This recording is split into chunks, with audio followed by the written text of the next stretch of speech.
Well, here we are with Professor Dr. Ellen Langer.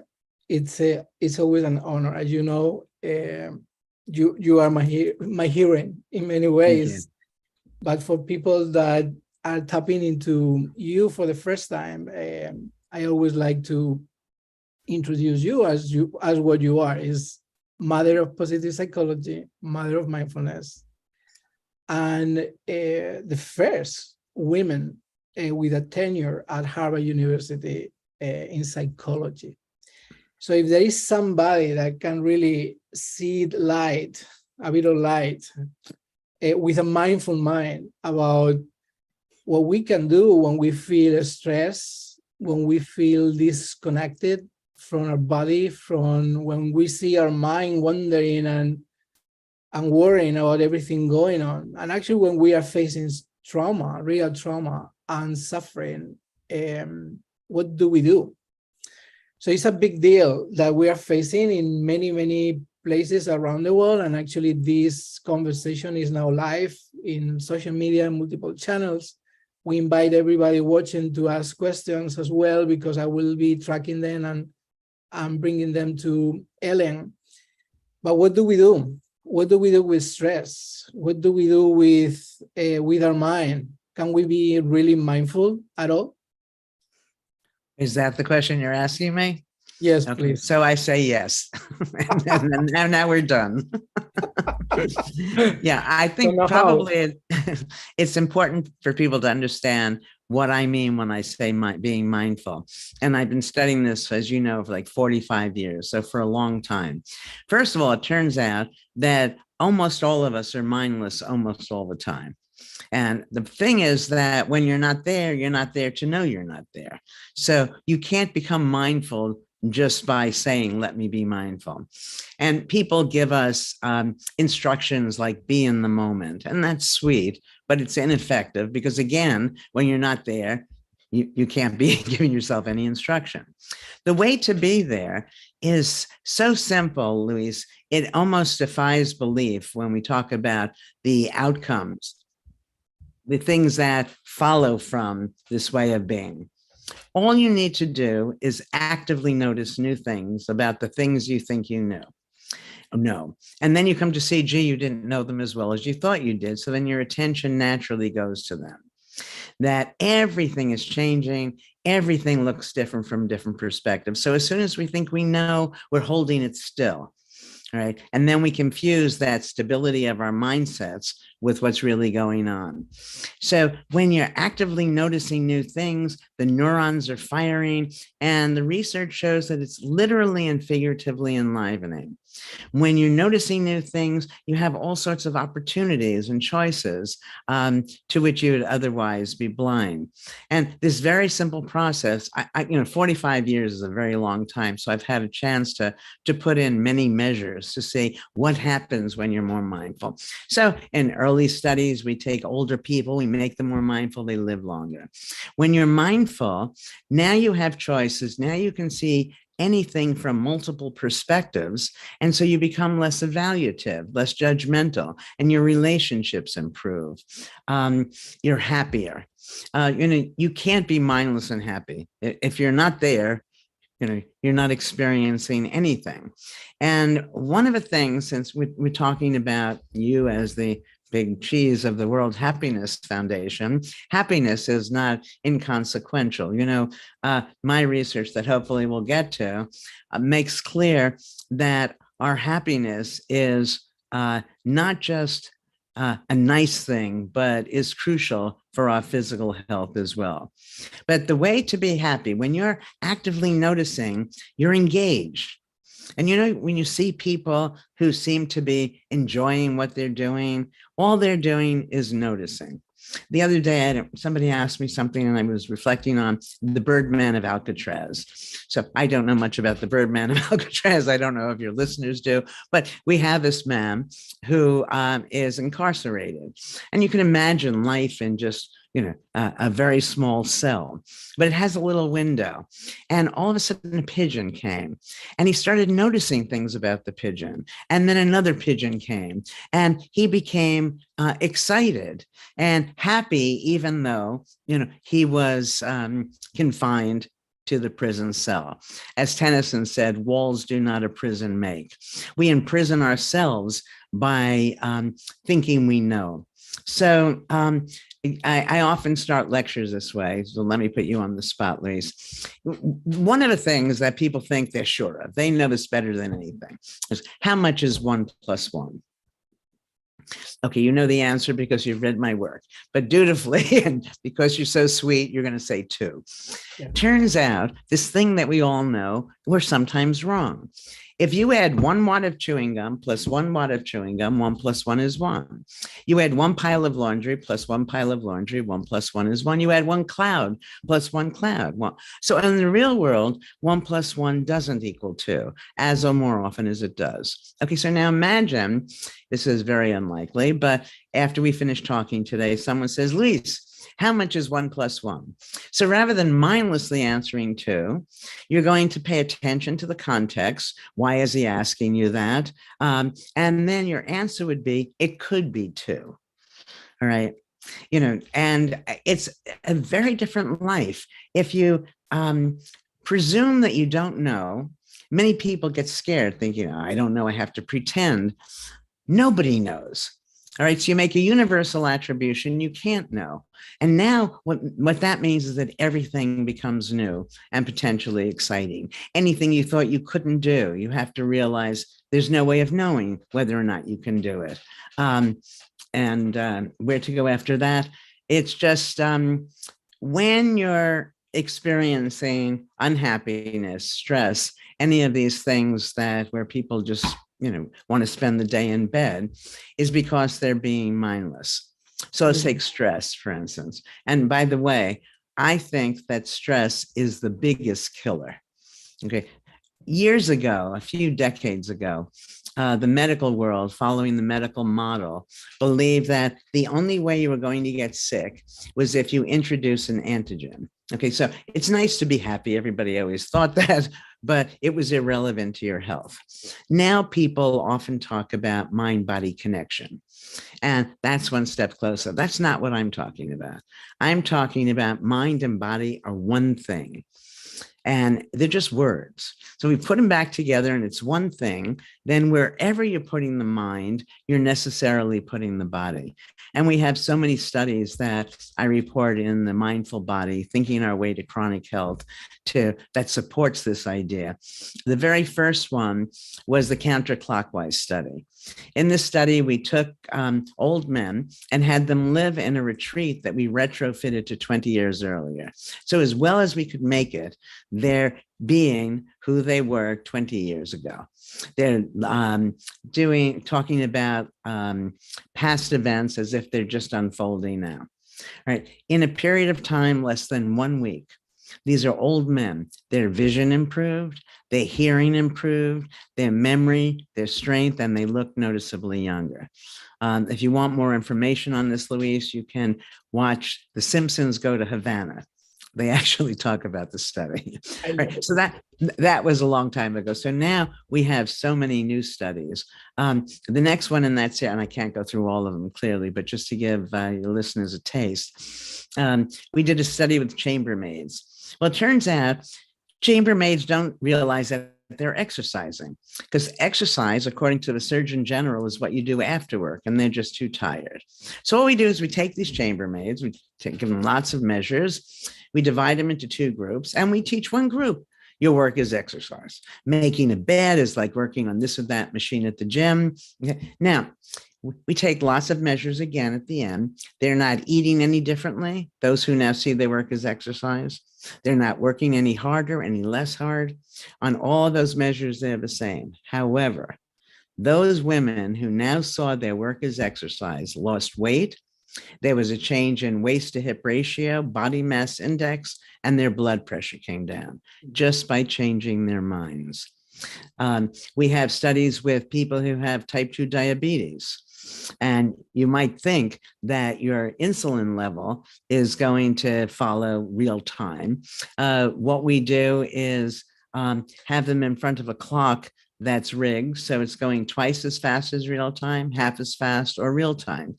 And it turns out that blood sugar level follows perceived time. We have people that we wound, not a big wound because I'm not, I don't want to hurt anybody, but a wound nonetheless. They're also in front of a clock. The clock is again rigged, unbeknownst to them. It's going twice as fast as real time, half as fast, or real time. That wound heals based on perceived time, not real time. Okay, clock time. People wake up from in a sleep lab. They think they got 2 hours more sleep than they got. The amount that they got are 2 hours fewer. Biological and cognitive functions follow perceived time. All right. There's so many throughout the book. One that might surprise people is about fatigue. So an easy way to understand where I'm going with this is pilot work we did before we did all the studies. So we take people and we say, okay, do 100 jumping jacks and tell me when you get tired. They say they get tired around 70. Now we take another group of people and we say, do 200 jumping jacks and tell me when you get tired. They get tired at 140. All right. So you change the context and you have renewed energy. There's so much in this book that I report that makes me so sure that we have so much control over our physical health that we're simply not exerting. And I think we impose limits on ourselves, and who even knows where they come from, but they're simply wrong, often wrong, at least. Much of what we think we know comes from science. Mm-hmm. Science does not give us absolutes. Science gives us probabilities, which means that if you were to do the same study, you'll probably get the same effect. Not necessarily, though. All right. And we translate that as, this is what we can do. We can't go beyond it, and so on. I asked my class, and these are Harvard students, so they're very smart. How far can is it humanly possible for a person to run? Mm-hmm. They're smart, so they know a marathon is 26 miles. So they're not going to say 26. So I say 30, 35. It's like an auction. Somebody yells out 50, and then they usually stop. So there's this tribe in Mexico that lives in Copper Canyon, the Tarahumara, who are able to run 250 miles. That's a very big difference from 50. Everything we think we can do, everything we think we can't do, we probably can do, and do it even better after that. And I pay a lot of attention to language, and my colleagues, wonderfully motivated, smart people trying to help people. And I think that oftentimes they take us from here, to here. And it's as if, well, that's as far as we can go. I said, no. So we did a little study on trying. Trying sounds good, right? Trying is better than not trying. However, trying has built into it the expectation of failing. You don't try to eat an ice cream cone, you just eat it, right? So we have people doing tasks where one group is told to do it, another group is told to try, and the doing, outperform the trying. Another expression that I think people will be surprised that she's taking hope apart. But I think certainly having hope is better than being hopeless. But hope also suggests a possibility of failure. If you're a coffee drinker and you go into the kitchen in the morning after you get up, you don't hope you can have a cup of coffee. You just expect that you'll have it, right? Here's one you won't believe. Forgiveness. Okay, so let me tell you how this came about, Luis. I was asked to give a sermon at one of the Harvard churches. I'm not religious. I know very little about religion. I thought, what am I going to talk about? So I say, forgiveness sounds sort of religious, right? So, okay, I started thinking about forgiveness. And this is what I ended up with, and it was almost sacrilegious. If you ask 10 people, is forgiveness good or bad? What are they going to tell you? It's good. Forgiveness is good. Yes. If you ask 10 people, is blame good or bad? What are they going to tell you? Bad. It's bad. But you can't forgive unless you first blame. Oh my gosh, our forgivers are our blamers. Now, do you blame people for good things or bad things? You blame people for bad things, but things in and of themselves are neither good nor bad. So what do we have here? We have people who see the world negatively, blame, and then forgive. I think that's hardly divine.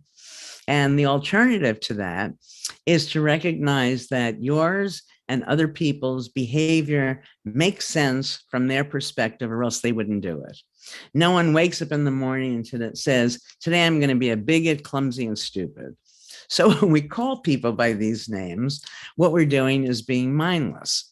If we looked at it from their perspective, we would understand why they're doing what they're doing. So you might not like me because I'm gullible. From my perspective, I'm trusting. I can't bear you. You're so inconsistent. From your perspective, you're flexible. And it turns out each and every negative understanding has an equally positive, an equally strong, but oppositely balanced alternative. For every good, there's a bad that's the same. And when you're mindless, you only see one of these. When you're mindful, you're aware of many different ways of understanding any situation. So that shows you how our relationships can lead us to be happier. Yeah, this example is beautiful, and actually you have this on the book, on the mindful body, is the level 1, 2, 3. How we level an understanding is actually level 3 between blame and forgiveness. Can we focus a bit on this? How do we level up, and how understanding makes us more mindful? Because this is a big thing going on today, not just about mindless, but actually what do we do in order to level up our level of understanding and our level of mindfulness? Okay, so when we call anybody by any name, we're assuming that we know, that somehow we're able to be the judge and jury. And when it's negative, I'm suggesting that we're necessarily mindless. And that as soon as you ask yourself for a better reason for why that person did what they did, that even if you're wrong, you end up learning something. So let me give a couple of examples so people know what these levels are. So let's say we have kids, and kids are seen as uninhibited. Then you have most people who are inhibited. Now you see an old person. It's a mistake, who's behaving in a way that you think is like that child. It's a mistake to see that old person as childish, as uninhibited. They know the rules. They're saying, screw the rules. I don't want to follow them because they don't make any sense right now. All right. So they're better off being seen as disinhibited. So if you started with this older person and you ask yourself, what's a good reason why they're doing what they're doing? You end up with more respect for them and more choices for yourself. So the point of a levels is that the first person, the young child and the old person may be doing the same thing, but it's for very different reasons. So let's say somebody drops their cane. Level 1 just walks by, who cares, right? Level 2 runs in to help. Well, that seems good. But level 3 might not help, but it's not the same as not caring. The level 3 person here might think, that person is going to feel better if they can figure out how to help themselves and pick up the cane. So they wait. So you have level 1 and 3 not helping, but they're very different. And so whenever we're trying to understand why anyone is doing what they're doing, we can come up with an explanation that's insulting, and then we don't grow and it hurts our relationships. Or we can think a little differently about it and find a way that it actually was a sensible alternative. Yeah, this is so critical in the societies that we are building these days, where we see more and more polarization. It looks like we are becoming more mindless than mindfulness. How is it happening? Why is this happening? I don't know, but I agree with you that it's a sad state that the world seems to be in. I think something that I've wanted to do, but I haven't done it, is to give people an opportunity to pay attention to in-group members and notice how different they are. And when you see how different your in-group members are, then the out-group members don't seem as different as they did to start. And I don't, at some point I'll do that, hopefully in some context that really matters.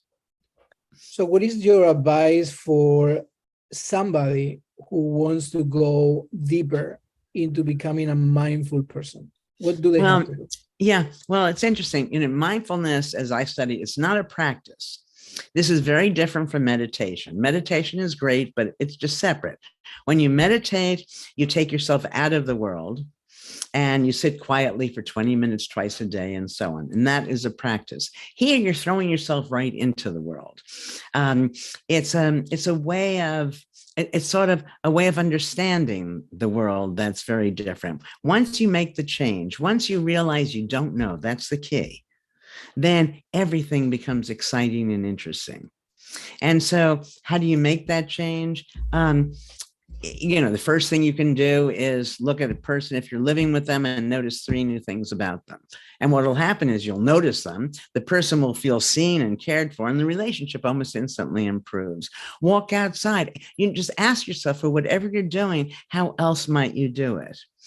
Every time you're frustrated is an opportunity to make a change, to create some new thing that works. If you keep breaking the glass, then perhaps it should say to you, maybe you can create a glass that doesn't break, that's also made of glass, not plastic. A bad example, but I think when you become mindful as a rule, as a way of living, you realize everything is mutable. Everything can be changed. And this is most important for people who are different from the people who make the rules. So, Luis, when I'm lecturing in person, I don't know, it's really amazing. I'm always able to find somebody who's about 6 feet tall. 6'5" is perfect. So I see the large guy and I ask him to come to the stage, and he comes to the stage. I'm 5'3" on a good day. So we look very silly standing next to each other.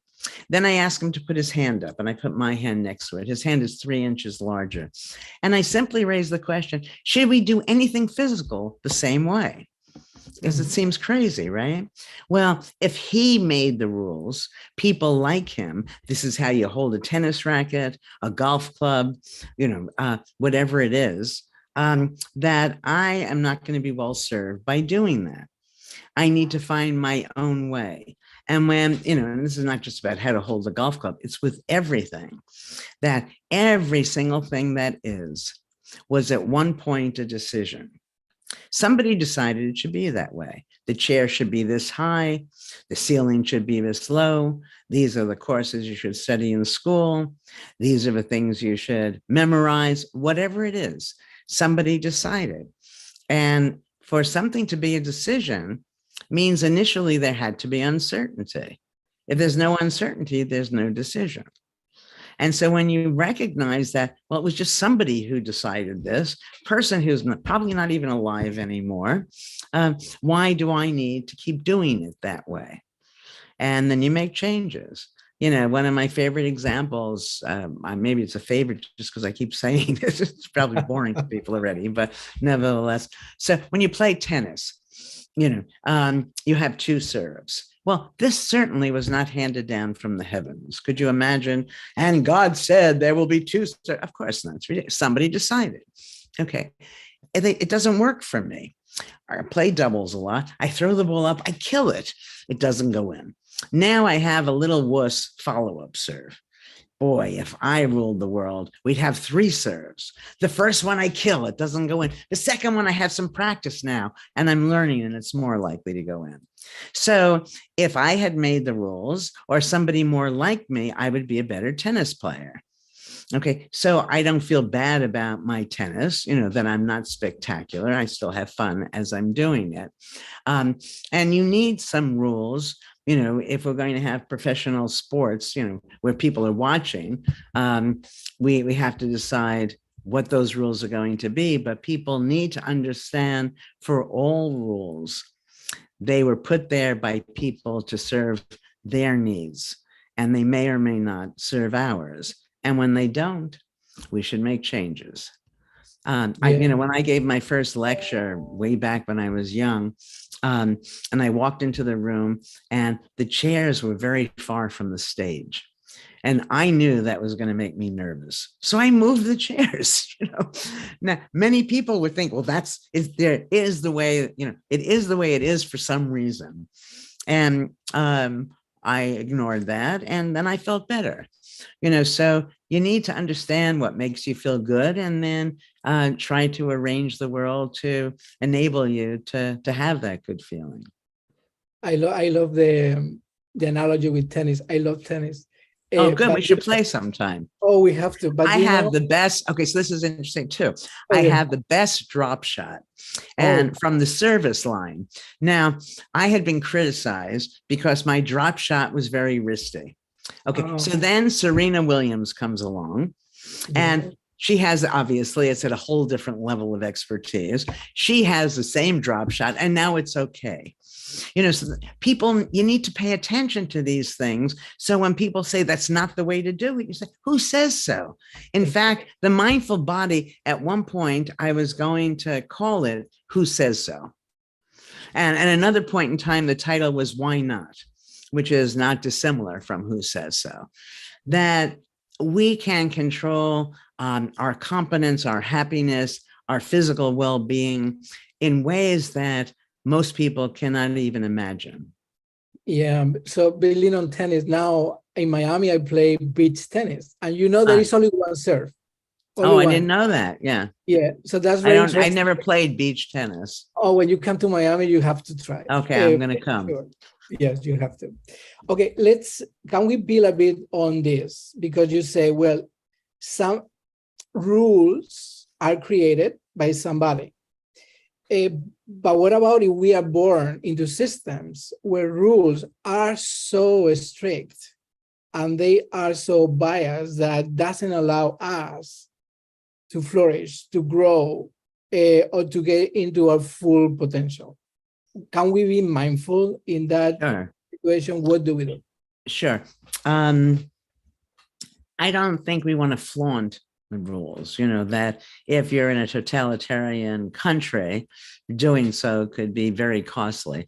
But there's always more than a little wiggle room, to do it your own way. But more important than doing it differently, I think, is appreciating that you could do it differently, and that doing it differently would make you better at whatever it is. Rules are kind of, mindlessness inducing, as are laws often, but I don't want to go too far into that because people will get crazed. But I spent a lot of time in Mexico, and there's this intersection, a four-way intersection, very busy. There are no stop signs, there are no traffic lights, and there were also no accidents because everybody knows there are no traffic lights or stop signs, so everybody is paying attention. So I think, I don't know, period. I don't know what to say beyond that. I think that when we're creating things, for many of the things that are created, people should be given more choices, and choice, that you can be happy doing almost whatever you're doing. So you probably don't need to make monumental shifts, but you need to be doing it. You need to be present when you're doing it all the time. You're brushing your teeth, you should be there. If you're going to do it, be there for it. Whenever your mind is wandering, that's because you're putting yourself on automatic. And, so people get crazed. I mean, what she's saying, be mindful all the time. Yes. The reason that they shudder at the thought of that is because they don't understand mindfulness. Mindfulness is energy begetting. Mindfulness is what you're experiencing when you're having fun. Can you have too much fun? I know I can't. So I could be happy all the time. I can be mindful all the time. But people sometimes confuse mindfulness with thinking. And thinking has gotten a bad rap. Thinking isn't bad. What's bad is the fear that you're not going to get the right answer, that you're not thinking about it the right way. So the only time I think that we should be mindless is if two conditions have been met. One, you found the very best way of doing something. How can you ever know? And two, circumstances don't change. And since we're never going to meet those, I think we're better off being mindful. So let's say somebody say to me, well, you're in a playground and you're with a 3-year-old and the 3-year-old ends up in the street. Shouldn't you just mindlessly grab the child so that you keep him out of harm's way? And I say, well, first of all, if you were mindful, the 3-year-old wouldn't have ended up in the street in the first place. Second, even grabbing the child, you want to be there because if you are watching the driver of the oncoming car, you have a good chance of knowing whether they're going to go to the right or to the left. So you know where to pull the child. Somebody is turning this way. It's unlikely they're going to go to the right when every part of their body is headed towards the left. So yeah, I think that when people recognize that mindfulness feels so good and is so good for us, why would you ever want to do something without being mindful? I mean, this PhD student, I don't know from where, called me about 10 years ago and said, Professor Langer, is mindfulness just a fad? I said, why? Okay, so I said, let's say every morning you burn your toast. And someone comes along and says, all you have to do is turn the dial down a little bit and the toast won't get burned. Is that a fad? Are you going to go back to burning your toast? I mean, some people might prefer burnt toast, but largely people don't. No, once you get it, it is so life affirming that the more you do, the more you want to do because it feels good. It's good for you. And we have evidence that when you're more mindful, you're more charismatic. So all sorts of good things come to you. Your relationships are better. And when you do things mindfully, it actually leaves its imprint on the thing that you're doing. So everything we do is better. We're happier. We're healthier. People like us more. Why go back to burning your toast? Yes. So please don't burn your toast. And if you do it, just watch this video and learn how to turn down the toaster power. I have a question building on mindfulness and the mind in relationship with the body. Because if there is something, a breakthrough that you are bringing with this new book is this non-duality, the non-duality between the mind and the body. Can we talk a bit more about that? What does it mean? People just accepted mind-body duality. You have a mind, you have a body. Now, the question always was, how do you get from this fuzzy thing called a thought to something material like the body? And that held up a lot of research, but everybody knew on some level that your thoughts have control over your body. You see somebody vomiting on the side of the street and all of a sudden you start to feel sick. A leaf blows in your face and you get startled. So your blood pressure and pulse increase, and so in my thinking about it, well, let me go back. Let me tell you two stories in my life that started all of this. And the first one, I didn't realize that this was going to be crucial to me to understand this mind-body unity. And it's interesting, both of these stories are about pancreas. Now, I ask you, Luis, how many people do you know who have even one pancreas story? I have two. Okay, so the first one. So I was married when I was very young. And at 19 years old, we went on a honeymoon to Paris. And we're at a restaurant. And I was 19 going on 40. On the restaurant, I ordered this mixed grill, and one of the items was pancreas. And my then husband was more worldly than I. And I said, which of these is the pancreas? He pointed to something. Okay, I'm a big eater. I do everything with gusto. I eat everything. Now comes the moment of truth. Could I get myself to eat the pancreas. And I decided I had to eat it because now I was a married woman of the world. I started eating it and I literally get sick to my stomach. I'm literally sick. He starts laughing. I said, "Why are you laughing?" He said, "Because that's chicken. You ate the pancreas a while ago." So I had made myself sick. And my life's work was going to be, is there a way I can use the same thoughts to make myself healthy? Now, years later, my mother at 56 had a bad case of breast cancer, and the cancer had metastasized to her pancreas. That's the end game. And so the medical world treated her as if, in moments she would be dying. Then magically it was gone. It was just gone. And they couldn't explain it. So the idea of mind-body unity does explain it. It's interesting because the medical world has used placebos for, decades, right? And what is a placebo? So it's a nothing pill, right? By definition, it's inert, it's a sugar pill.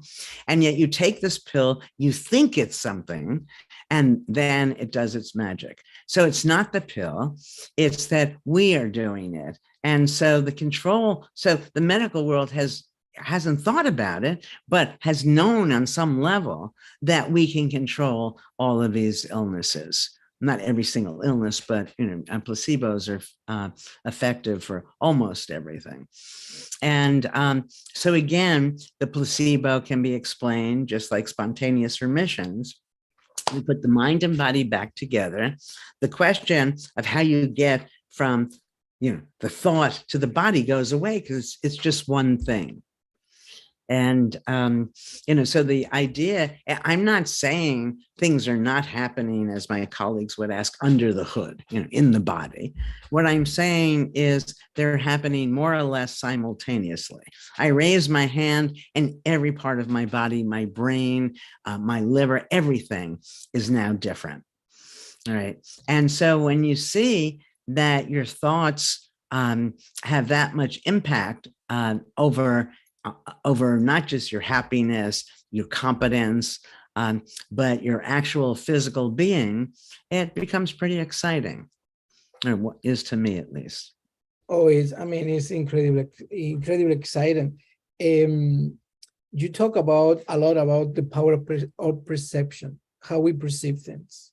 And right now, there is a number, because of social media, because the access that we have to information, we are bombarded by news, and the perception of many people is really determined by the sources that you are reading, by the information that you are getting. So can you explain a bit more? How can we manage our perception in a way that is actually helpful for our health? Yeah, well, it goes back to what I said to you before about 1 and 1. So if you were taught 1 and 1 is 2, the way you should hear it is, under many circumstances, 1 and 1 may be 2. You don't buy it. If it's like, when you were younger, you might have been told cancer is a killer. If you mindlessly accept that, and then later you're given a diagnosis of cancer, it becomes a self-fulfilling prophecy. Okay, because you expect to die, and the system, slowly goes the way of the expectation. So when we're learning anything, we need to learn it in a more mindful way, which means could be, it would seem that, sometimes, maybe, not is. And people don't understand that everything we know from science is a maybe, not an is. So this all came to light for me years ago. It was so amazing, Luis. I'm at this horse event, and this man asked me, can I watch his horse for him? Because he's going to go get his horse a hot dog. I'm Harvard, Yale, all the way through. You haven't told people. I mean, I have more. I am just, even the Liberty Science Genius Award. Nobody knows better than I do that horses do not eat meat. So it's all I could do to keep myself from laughing at this guy, right? But I smile and I say, of course, I'll watch your horse. He comes back with the hot dog and the horse ate it. Oh, which made me realize everything I think I know could be wrong, but which I found exciting rather than threatening, because that opened up, again, all sorts of possibilities. So if we just allow ourselves a modicum of uncertainty and awareness, we can't know for sure because things are changing, things look different from different perspectives. Then we approach everything in such a way that we're not going to form these mindsets. When I learned to drive, maybe for you, let me ask you, Luis, if you're driving a car and you're driving on ice and the car starts to skid, what do you do? Do you what do you drive? do? Yeah, what do Yes, you I do? do. Well, I slow down, You maybe. slow down. So you hit the brake. You Yes. gently hit the brake. Do you Yes. forcefully or gently? What do you do? Sorry to put you. Well, Don't worry. Whatever answer you're going to give me, I'll make sure it looks like the right answer. okay.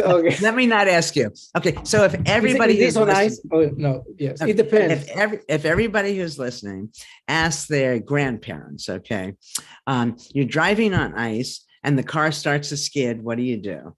And what they will invariably tell you is you gently pump the brakes and you turn the car into the direction of the skid. Okay, that was what we were taught for safety's sake. How to be safe when you're driving on ice is you gently pump the brakes. Good. Now, the brakes in cars change. Now we have what are called anti-lock brakes. Now, the way to stop the car on ice is you firmly hit the brake. All right. So if you're doing what you learned to do to be safe without knowing that the brake systems in cars have changed, now it becomes you're more likely to get a severe accident. All right. So what we need to realize is everything is always changing. What made sense at one point may no longer make sense. And if you don't lock yourself into it, you'll be open to the change. And, it's important that people realize that when they think they know, they become blind to everything else.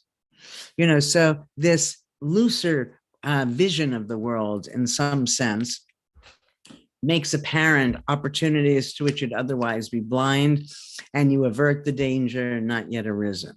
So I used to ride horses, and if I'm riding the horse and I want to be very careful not to be hit in the head with a branch. So if I'm vigilant, I'm watching those branches. Vigilance is a form of mindlessness. Mm-hmm. Now, what might happen if there's a large boulder, a large rock, then the horse can trip over the rock. I'm so concerned with the branch, I don't realize it's other things. So mindfulness isn't vigilance. It's sort of a soft openness. We're not looking for something in particular. And that makes us more likely to see much more than we otherwise would see. Yeah, so interesting. I learned how to drive on ice with my. I knew you were going to come back to it. With my teenagers driving GT on gamings. So actually, you live. Yeah, you live in a warm climate, and so you probably don't have much experience driving on ice. No, so no. Why I thought of that, I don't know. It's ridiculous to put you on the spot. I apologize. No, that's the opposite. I love it. Can we build a video that's related to parents and youngsters? Because we know about there are different psychological stages in our life, and at some point, what do we do when we are facing perception situations and we are 7 years old or we are 14? And we are living in a world that is full of rules, that we haven't created any of them. And we see our parents actually behaving in a way that is not really aligned either with the rules, or, it's very confusing because we see. Well, that's interesting. I had never thought of this, that part of the intergenerational conflict may be because of this mindlessness, that your parents and grandparents are doing things that made sense, as with, the way of braking on ice. things have changed, and you see them behave in ways that are not sensible, and then you decide, to go your own way. I'm not sure what the question is you're asking me. I mean, I think, how do you prevent this is from not buying in. And how do we actually help parents and teenagers and kids to navigate mindlessness in many ways? Other people's mindlessness. Yes. Yeah, that's a difficult question. I think, well, we have some new data that are a little wild. I almost hesitate. I report them in the book, but about mindful contagion. And that the more mindful you are, the more mindful the people around you will tend to be. And so that's one way we can have a positive influence on people. It's always the case that, if I say the answer is X and you say, no, the answer is Y, we're going to, start fighting with each other. But if you recognize that the answer is whatever I've said in some context, and the answer you've said in other contexts, and, we could have the discussion about it.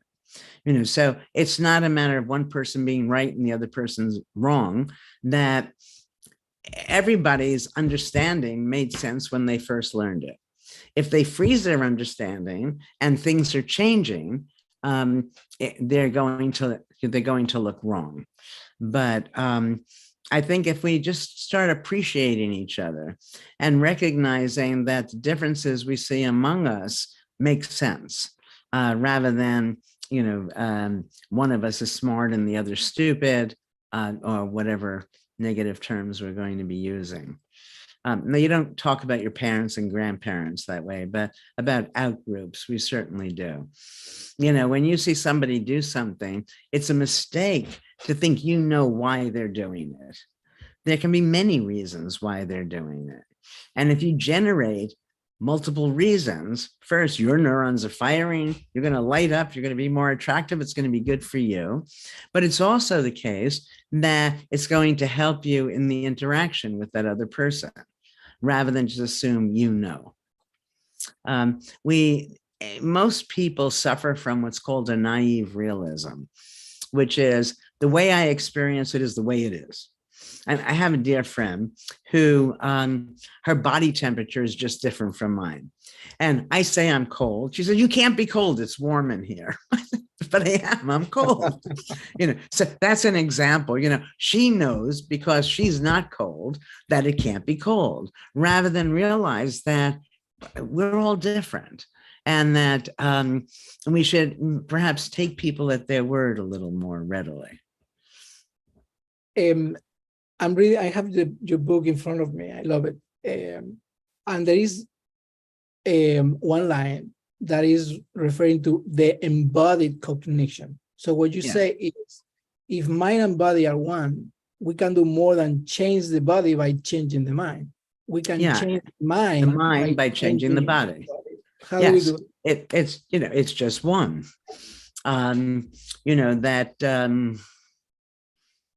Well, give me an example of the kind of change you're trying to bring about. All right. I want to. Let me give, just, simple things. You want to be happy. When you're happy, you're standing or sitting in a particular way, you're smiling, you're talking reasonably fast. And when you're depressed, your shoulders are down and you're frowning and you're talking slowly. So if you were depressed, but you mimicked being happy, you would end up happier by a simple matter of conditioning. This wonderful study that Strack and Strack did. They had people, they'd have them put a pen in their mouth and hold it with their teeth, for example.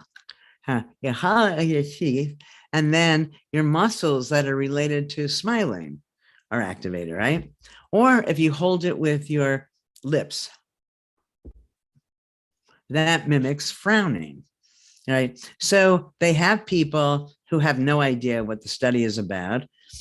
They activate their smiling muscles or their frowning muscles, and then they give them tasks and whatever, and their behavior is consistent with smiling or frowning.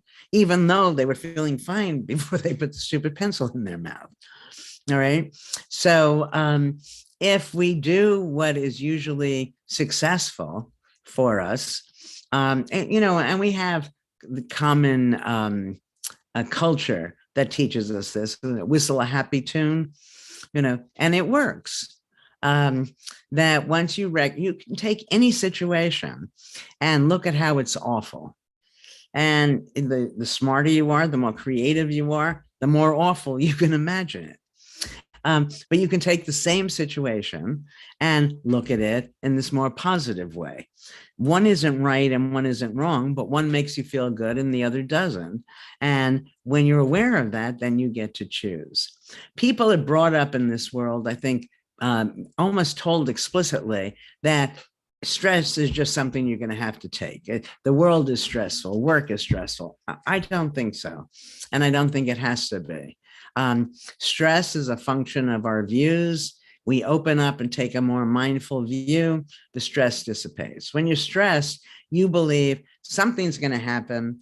And when it happens, it's going to be awful.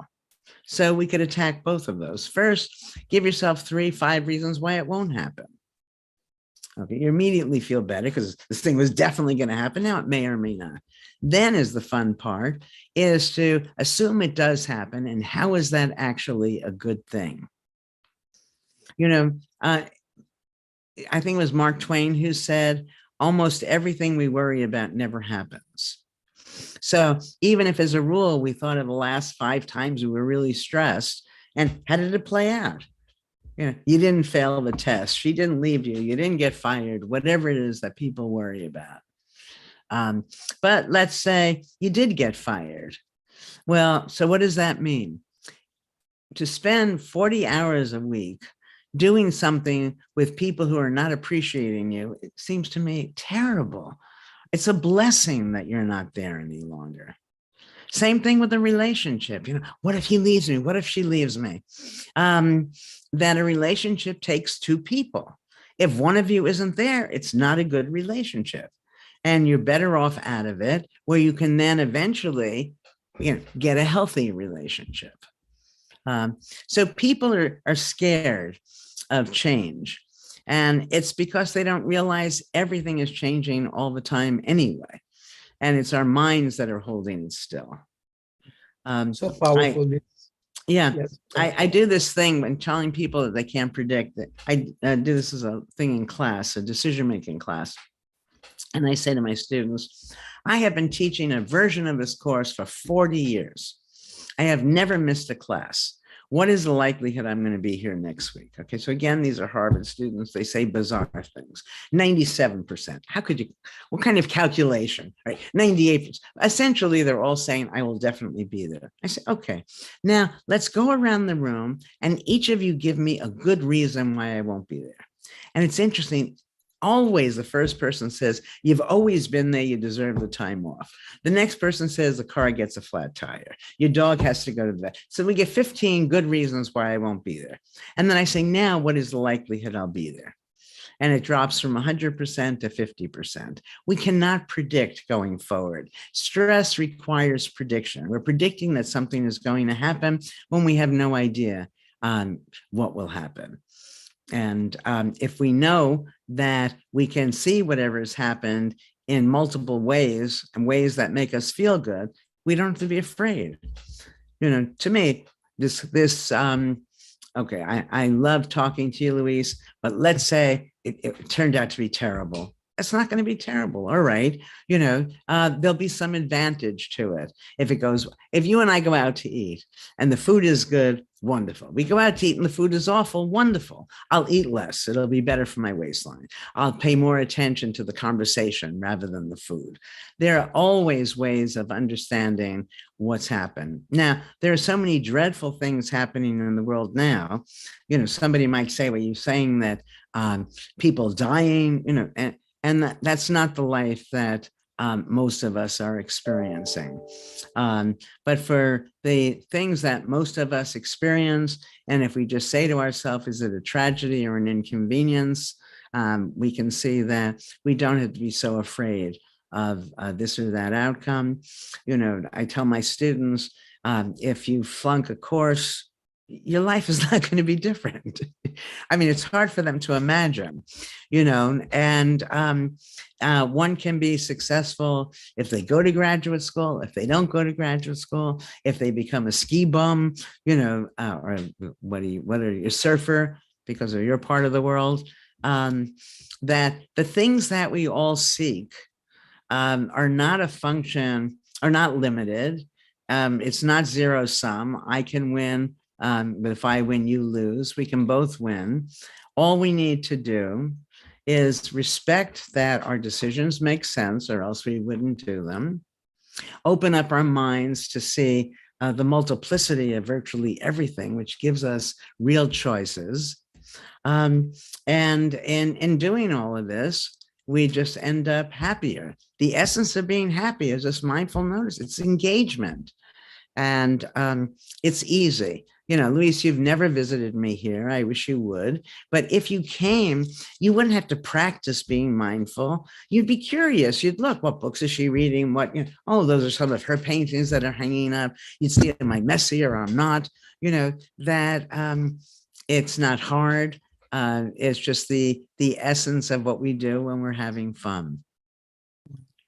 I mean, just listening to you creates mindfulness. You know that, but this is so powerful. We have one last question, and I see so many questions coming, but we'll have time at some point to go deeper, maybe in another conversation. It's about the power of imagination. You actually talk about a lot about even imagining eating. How do we imagine now our next weeks, when we see that there is growing pressure for so many people? Okay, it's interesting because, you said something before and I wanted to comment on it, where people are so overwhelmed with all this information. What should they do? And that there's no study that I've ever seen that shows that more information is better than less. All right. And there's a whole part of the book that about mindful decision making, where I argue you should not be doing cost benefit analyses. They make no sense. Don't worry about making the right decision. Instead, make the decision right. So it's a big relief. We have students spend the week not making decisions. They're thrilled. Then it was an easy week. All right. You can't make a decision if you can't predict, and prediction is an illusion. All right. So many little pieces. I just threw us both off base. What were you asking me? Yes, I was asking about the power of imagination. Oh, yes. Yeah. So, yeah. Yeah, that's an interesting thing. I think you have to ask yourself specifically, how could this thing be different? And then you'll generate differences. So if it's a physical thing, you have color, shape, material, all of those things that can differ. That if you made a list of the dimensions of whatever it is, then you ask yourself, what would it be if it were larger, smaller, heavier, lighter? What would the computer be like if when you started it, it had a fragrance? Well, there's an idea. If people on social media are getting all stressed, and we had built into the computer a way for it to emit a pleasant odor, that would reduce some of the stress. All right. I guess it starts with the notion that, again, whatever was put there by people. Different people would put different things there. So everything can be changed. So every time you're frustrated, you say, how can this be made differently? How can I organize myself differently? And then we get back to rules, that we don't want to mindlessly follow the rules that work for other people. That for this person, maybe working 40 hours a week is good, but this other person staying in a relationship for 50 years is good. Doesn't mean that those things have to be good for us. If things are fine, then let them stay fine. If they're not, that's when you need your imagination and think of all the ways it could be different. And sometimes the changes are slight. I don't have an example offhand, but it doesn't mean we always have to turn everything upside down. Yeah, I wish I had an example. I'm sorry. Well, I have one. I have one. Yeah. Oh, good. It's actually what we do at the World Happiness Foundation. We are imagining a world with more happiness and less suffering through capitalism. So capitalism is basically a new framework where we can imagine whatever we want to imagine. Well, yeah. So if you imagine that everybody is happy, and so what would that world be like? To my mind, it would be a world where people were brought up being more mindful, so that we wouldn't have most of the problems to correct because they wouldn't occur in the first place. It'd be a world where people realize the things we really seek are not zero sum. We can all feel good about ourselves. We don't have to have a world of winners and losers. It's a world where we know everybody knows something, everybody that other people don't know, everybody can do something that other people can't do. There's no reason for people to feel bad about themselves. In a world where we're not giving grades, you're a good person, you're rotten, you're competent, you're incompetent. We don't have to step on other people to feel good about ourselves. It's a world where we're nurtured to be all the things that we can be. This is going to seem silly to you, but I have 8-year-old twin grandkids, and when they were 5, I wrote a little song for them, a little ditty that to me, it's silly, but it's so important at the same time. I'm not going to sing it, but it's to the old tune of the Sara Lee commercials. Everybody doesn't know something, but everybody knows something else. Everybody can't do something, but everyone can do something else. Well, I'm in the car with them. One of them starts to whistle. I say, Theo, you're such a good whistler. His brother, Emmett, then says, Grandma Elle, when Theo was learning to whistle, I was learning something else. Now, it's beautiful. See, rather than feel bad that he can't do this thing, recognizing he has his own strengths. And so, I have my students singing this song with me, and I open up the video, and by saying, look, I can't sing.